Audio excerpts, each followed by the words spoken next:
Mandalorian Episode 4. So how was it?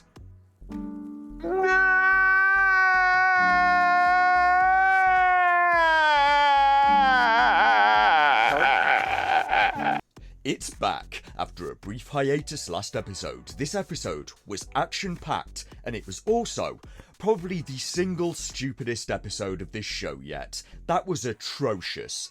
I'm going to have to be careful, very careful in places during this review, that this doesn't turn into a shouting rant. I want to be kind, because this episode was directed by Carl Weathers, and I like Carl Weathers. He was Dylan in Predator. He was Apollo Creed. He's maybe best known, though, for his role in Action Jackson.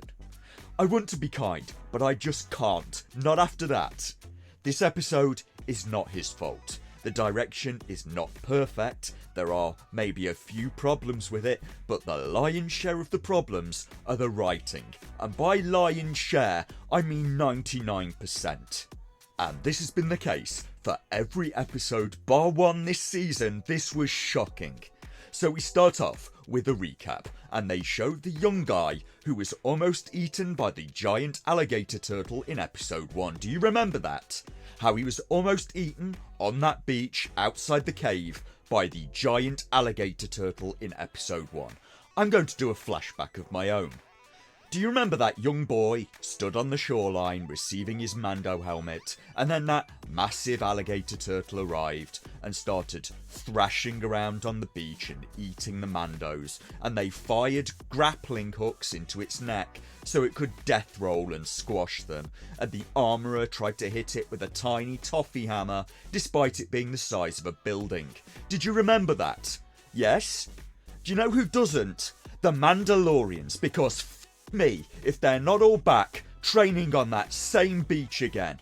And why would you stay on that same beach on that same planet? Why would you go back there when you got killed last time? I mean, maybe it will be okay.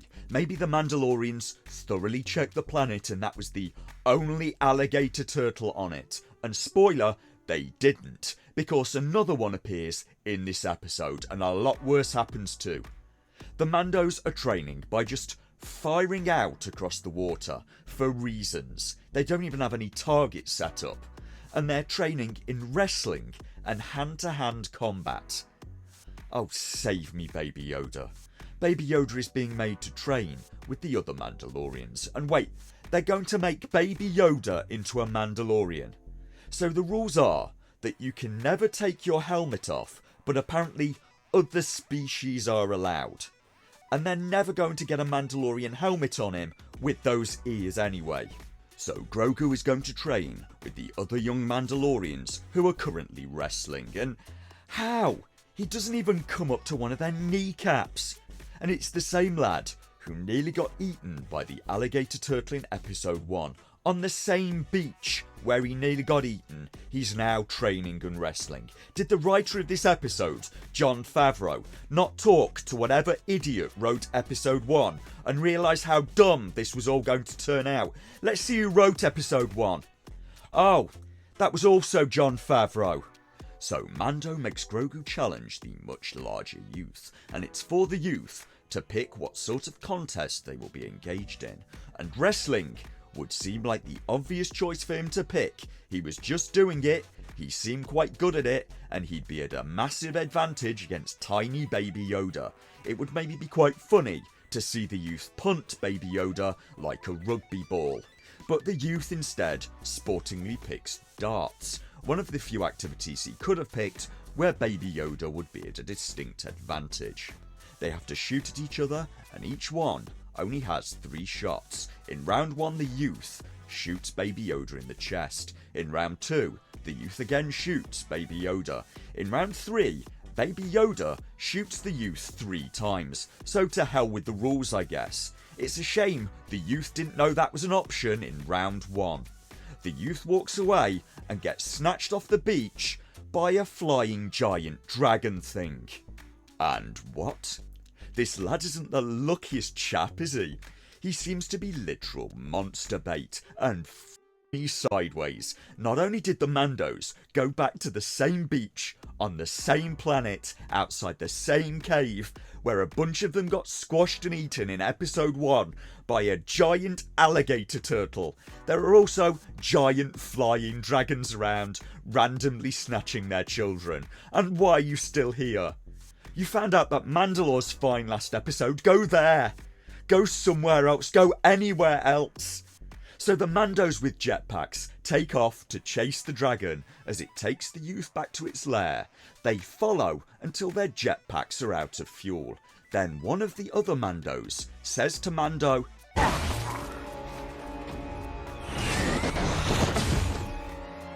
out of fuel. It always gets away. It always gets away.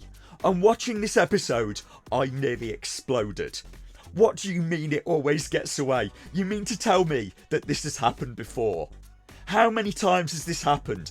How many of your kids has this dragon taken and eaten, and you still stayed on this same planet? Training in the open on the same beach. This is some epic Darwin Award stuff here. Bo-Katan, however, had the good sense to follow the dragon using her ship. She stays on its trail and follows it all the way back to its distant nest. And all of this happened before the credits. And at least the theme tune's still good, but this show makes me so tired. In my current health, this may well finish me off. Bo-Katan has a plan. The beast is nesting on top of a cliff, and somehow the Mandalorians know that the kid is still alive somehow, and they know the sound of a ship or jetpacks will spook the dragon and it will harm the kid. So a Mando hunting party sets off, led by Bo-Katan, to go after the dragon. Meanwhile, the armourer is making armour for Grogu, and this doesn't make much sense at all. Like the rest of the episode, why would you give just one piece of armour to a kid? That could be armour on one of your best fighters. It's like they can choose between having their best crack warrior whose whole body could be covered, making them entirely invulnerable, or instead having 20 kids with invulnerable armoured kneecaps that can still be shot in the rest of their bodies. And the Mandos chose the kneecap armour. This is a very stupid concept that seems entirely out of character. They could just go back to Mandalore at this point anyway. It was fine last time they were there, and there's probably more Beskar there. And looking at the Mandos, the coverage that they get from their armour is terrible. Now I look again. The coverage is worse than that you'd get from a medieval smith. This is the armour of Henry VIII of England from 1520. The armourers of 1520 somehow managed to put armour on someone's backside, but the Mandalorians can't manage it despite the fact that they have spaceships. The Mandalorians should really have working Iron Man suits. The armour working and the sound of the hammers falling triggers a flashback in Grogu to his escape from the Jedi Temple, and this scene, sadly, is mostly stupid too. We have a door being cut through as 4 Jedi slowly approach it. Now, if they had run at the door here, they would have been in melee range to hit the enemy with their lightsabers. They could have impaled the guys through the door. They have lightsabers. Instead, they slowly walk forward, so when the troopers get through the door, they get shot. There is more fighting, and a Jedi runs while escorting Grogu and being chased, and this CGI scene frankly does not look great. It looks like the Jedi and Speeder have been crudely superimposed in, like one of my thumbnails. It doesn't seem to mesh properly with the environment, the lighting seems consistently to be off, and at no point does the Jedi look like he's going at any real speed. The background is flying past like they're travelling in the hundreds of miles an hour, and this bike is open to the air and the wind is barely moving his cape. To make this work, he would need to be in something like a wind tunnel in front of a green screen, but this guy on the bike looks like he has a small portable fan pointed at him, and this part, sadly, would maybe be Carl Weathers' responsibility. And then Grogu and the Jedi get away on a ship, because of course Grogu had to escape. He wasn't going to die in a flashback, was he? So there was never any tension at all. We cut back to Bo-Katan's hunting party climbing up to the dragon nest. They make camp halfway and have food, and when the food is ready, all of the Mandalorians have to go off alone to eat it so they can take their masks off while nobody is looking. And what do they do if someone happens to walk by?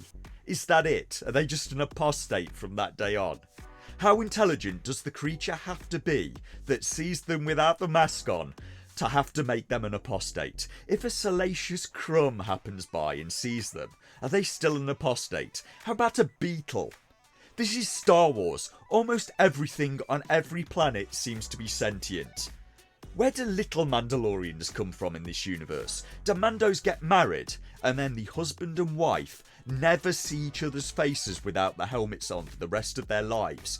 Presumably they have to take their pants off at some point. Or do the male Mandos just have to throw spunk at the females from across the room like that guy in Silence of the Lambs and hope for a very lucky bullseye? The Mandos get to the nest and the big Mando with the Gatling laser is far too keen for his own health. The youth that was taken was his son, and the big guy almost gets eaten by 3 young dragon chicks in the nest. The adult dragon then reappears, and luckily it for some reason hasn't eaten the youth yet. It just kept him in its crop for 48 hours. The Mandos then fight and chase the dragon through the air while flying with their jetpacks, and I just don't care. In the end, the dragon ends up plunging into some water to be eaten itself by what looked like another dragon turtle. So training on that beach is now in retrospect looking even stupider. The Mandos then go home with the rescued youth, and for some reason they took the 3 dragon chicks back with them to be trained. And why? The dragons feed on Mandalorians. They then rounded off with Bo-Katan getting a new bit of shoulder armour made to replace the bit she lost fighting the dragon that she couldn't be bothered to go back and retrieve. They wanted a scene of Bo-Katan talking to the armourer about the mythosaur, and couldn't, it seems, think of a way of doing it without Bo-Katan leaving priceless armour behind and breaking character. So there we go, an episode where pretty much nothing worked.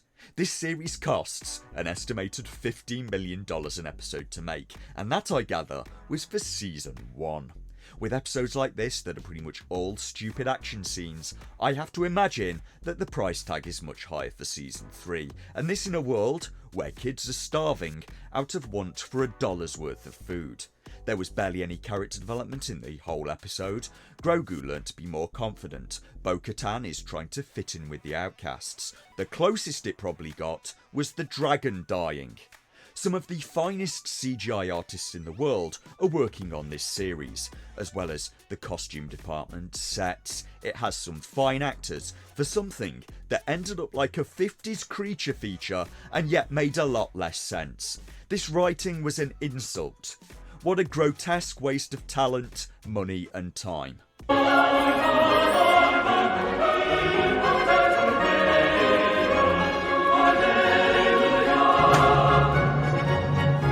Those look good. A big salty clam would sure go great with this heat.